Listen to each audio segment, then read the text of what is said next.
അലൈക്കും വറഹ്മത്തുള്ളാഹി വബറകാതുഹു. അപ്പോൾ എട്ടാമത്തെ ചാപ്റ്ററാണ് പറയാനുള്ളത്. എട്ടാമത്തെ ചാപ്റ്ററിൽ team dynamics and group behaviour എന്ന വിഷയത്തെക്കുറിച്ചാണ് ചർച്ച ചെയ്യാനുള്ളത്. അപ്പോൾ ഈ ചാപ്റ്ററിൽ നമുക്ക് പറയാനുള്ളത് different between group and team പിന്നെ ഗ്രൂപ്പിൻ്റെ ഇടയിലുള്ള ഡിഫറൻസ്, ടീം ഡെവലപ്മെൻറ്റ് സ്റ്റേജസ്, പിന്നെ ഇമ്പോർട്ടൻറ്റ് ടീം പ്രോപ്പർട്ടീസ്, പിന്നെ എങ്ങനെയാണ് ടീംസ് മേക്ക് ഡിസിഷൻ, എങ്ങനെയാണ് ഡിസിഷൻ എടുക്കൽ, പിന്നെ how to build a good team, എങ്ങനെയാണ് നല്ലൊരു ടീമിനെ എങ്ങനെയാണ് ബിൽഡ് ചെയ്യലെന്നാണ് പറയാനുള്ളത്. അപ്പോൾ ഒന്നാമതായിട്ട് പറയാനുള്ളത് ഗ്രൂപ്പും പിന്നെ ടീമിനിടയിലുള്ള വ്യത്യാസങ്ങൾ എന്തെല്ലാം, difference between group and team. അപ്പോൾ ഗ്രൂപ്പ് എന്ന് പറഞ്ഞാൽ people working together. A group is people working together. കുറേ ആളുകൾ ഒന്നിച്ച് ജോലി ചെയ്യലാണ് ഗ്രൂപ്പ് എന്ന് പറഞ്ഞാൽ. എന്നാൽ ടീം എന്ന് പറഞ്ഞാൽ അങ്ങനെയല്ല. ടീം എന്ന് പറഞ്ഞാൽ ഒന്നിച്ചിട്ടാണ് വർക്ക് ചെയ്യൽ, എന്നാൽ ഒരു റെസ്പോൺസിബിലിറ്റീസ് ആകുമ്പോൾ ഓർക്ക് കൊടുത്ത ജോലി, ഓർക്ക് കൊടുത്ത റെസ്പോൺസിബിലിറ്റി അത് ഷെയർഡാണ്. അതായത് ഷെയർ ചെയ്തിട്ടാണ് ഓർക്ക് ആ ജോലി അല്ലെങ്കിൽ ആ റെസ്പോൺസിബിലിറ്റി കൊടുത്തതാണ്. അപ്പോൾ നമുക്ക് പറയാൻ സാധിക്കുന്നത് എല്ലാ ടീമും ഗ്രൂപ്പാണ്, പക്ഷേ എല്ലാ ഗ്രൂപ്പും ടീം അല്ല എന്നാണ് പറയാനുള്ളത്. പിന്നെ പറയാനുള്ളത് ഗ്രൂപ്പിൻ്റെ കുറേ ടൈപ്സ് ഉണ്ട്. അപ്പോൾ ഗ്രൂപ്പിൻ്റെ ടൈപ്സ് എന്ന് പറഞ്ഞാൽ ഫോർമൽ ഗ്രൂപ്പ് ആൻഡ് ഇൻഫോർമൽ ഗ്രൂപ്പാണ് പറയാനുള്ളത്. പിന്നെ ഫോർമൽ ഗ്രൂപ്പ് എന്ന് പറഞ്ഞാൽ ഫോർമൽ ഗ്രൂപ്പിൽ എന്തെല്ലാം ഇൻക്ലൂഡ് എന്ന് പറഞ്ഞാൽ ഒരു ഗ്രൂപ്പിനെ എങ്ങനെ കമാൻഡ് ചെയ്യുക, പിന്നെ ടാസ്ക് കൊടുക്കുക ഗ്രൂപ്പിന്, പിന്നെ ഇൻട്രസ്റ്റ് കൊടുക്കുക ഗ്രൂപ്പിന്, ഇതെല്ലാമാണ് ഫോർമൽ ഗ്രൂപ്പിൽ പറയാനുള്ളത്. പിന്നെ team focus on cooperation and results. എന്നാൽ ടീം ഒരു കോപ്പറേഷനും പിന്നെ റിസൾട്ടിലാണ് ഫോക്കസ് ചെയ്യൽ എന്നാണ് പിന്നെ പറയാനുള്ളത്. പിന്നെ ടീം ഡെവലപ്മെൻറ്റ് സ്റ്റേജ്, ഒരു ടീമിനെ എങ്ങനെയാണ് ഡെവലപ്മെൻറ്റ് ചെയ്യുക, പിന്നെ കുറച്ച് സ്റ്റേജുകൾ ഈ ചാപ്റ്ററിൽ പറയുന്നുണ്ട്.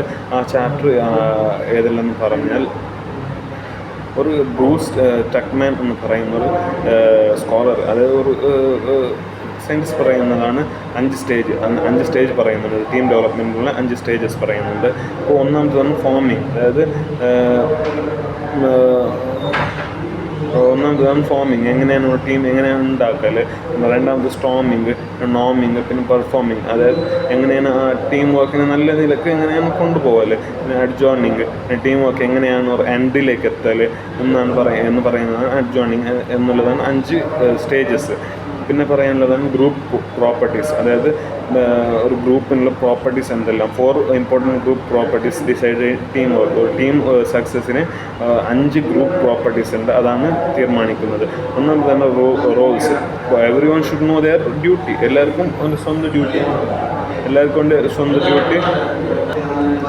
അപ്പോൾ റോൾസ് ആണ് ഒന്നാമതാണ് പറയാനുള്ളത് ഗ്രൂപ്പ് പ്രോപ്പർട്ടീസിൽ. പിന്നെ നോംസ്, അതായത് റൂൾസ് ഓഫ് ബിഹേവിയർ ഇൻ ടീമിൽ ബിഹേവിയർ ചെയ്യാനുള്ള നോംസ്. പിന്നെ സ്റ്റേറ്റസ്, പിന്നെ കൊഹൻഷൻ പറഞ്ഞാൽ ടീം യൂണിറ്റ്, അതായത് ബോണ്ടിങ് ആണ് കൊഹൻഷനിൽ പറയാനുള്ളത്. പിന്നെ ഈ ചാപ്റ്ററിൽ പറയുന്നതാണ് നല്ലൊരു ടീമിന് എന്തെല്ലാം ആവശ്യമുണ്ടെന്ന് പറഞ്ഞാൽ ക്ലിയറായ റോൾസ് ആവശ്യമുണ്ട്, പിന്നെ പോസിറ്റീവായ നോംസ് ആവശ്യമുണ്ട്, പിന്നെ എല്ലാവർക്കും റെസ്പെക്ട് ചെയ്യാൻ എന്ന് പറയുന്ന ഒരു ആവശ്യകത ഉണ്ട്, പിന്നെ നല്ലൊരു സ്ട്രോങ് യൂണിറ്റി ആവശ്യമുണ്ട്.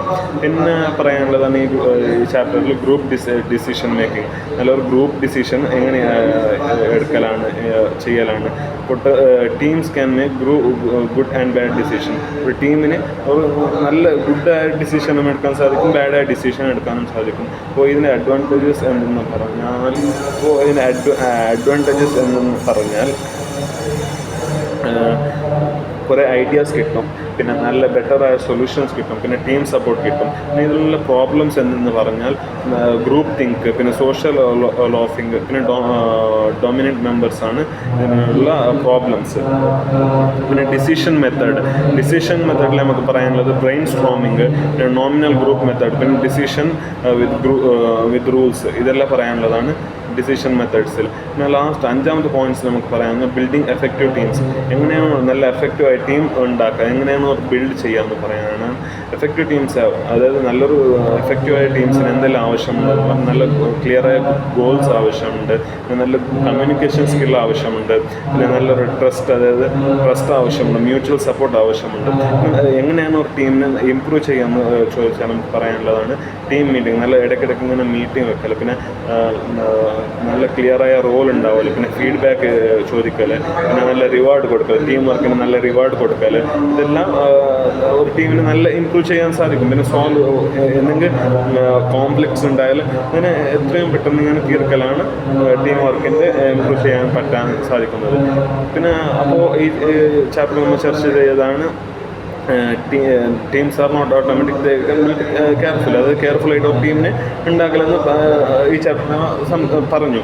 പിന്നെ ടീം ബിഹേവിയറിനെ എങ്ങനെയാണ് നമുക്ക് മനസ്സിലാക്കാൻ സാധിക്കും ഒന്നാമത് മാനേജർ, പിന്നെ എംപ്ലോയേഴ്സ്, പിന്നെ ഓർഗനൈസേഷൻ കൊണ്ട് നമുക്ക് മനസ്സിലാക്കാൻ സാധിക്കും. അപ്പോൾ ഈ ചാപ്റ്ററിൽ ഇത്രയാണ് പറഞ്ഞത്. അടുത്ത ചാപ്റ്ററിൽ പറയും. അസ്സലാമു അലൈക്കും വറഹ്മത്തുള്ളാഹി.